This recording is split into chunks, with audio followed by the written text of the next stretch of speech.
ici, on est sur le bois sénéchal, qui est un terroir mixte. Mixte parce que on est sur des terroirs de sable, ici. Vous allez voir, bougez pas. Hop, pas faire de bêtises. Je veux dire, on ne peut pas faire beaucoup plus sable que ça. Hein. Donc, il n'y a pas d'argile du tout, hein. Il n'y a rien du tout. Et donc là, on est sur un sol sableux très très siliceux. Et là, on est sur une plantation. Je vous dis qu'il n'y a pas de goutte à goutte, sauf sur les plantations. Et là, ce sont nos grenaches gris. C'est le 14e cépage qu'on n'avait pas. Donc, c'est notre plantation de grenache gris. C'est peut-être la plus grosse parcelle de grenache gris de l'appellation aujourd'hui, parce que c'est pas un cépage très répandu à Châteauneuf. Ouais. Et nous, on s'était dit que c'était.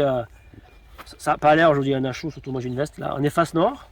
Ça va être bon, hein, je le sens bien. Plein Mistral, sur les sols filtrants, donc le grenache, lui, ça lui ira.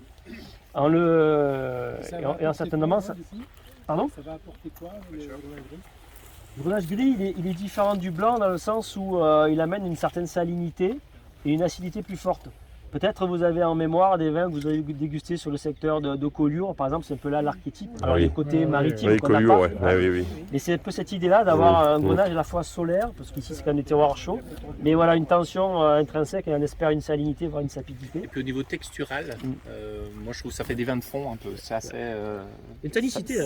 Ça pose un peu le palais. Pas mal.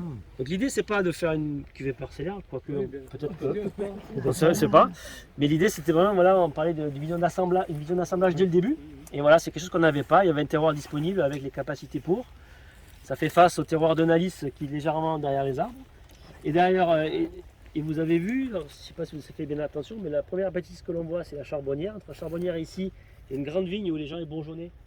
Ça, c'est des terroirs à nous aussi. Et là, on était sur des grès. Ici, on est sur des sables.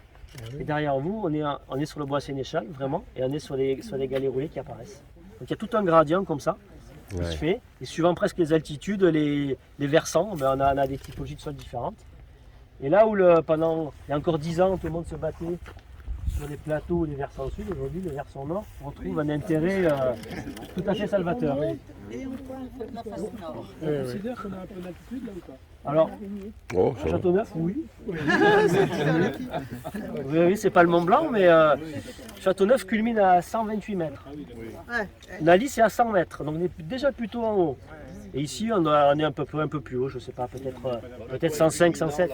C'est 127. Voilà. Et au Piélon, c'est 128 ou 129.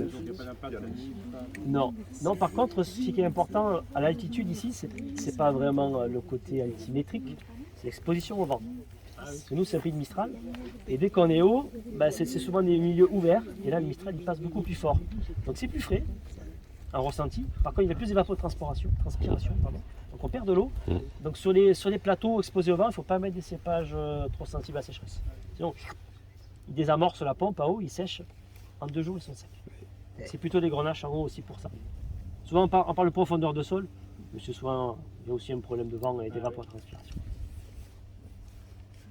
On peut traverser la route si vous voulez le chemin. On va aller voir les galets.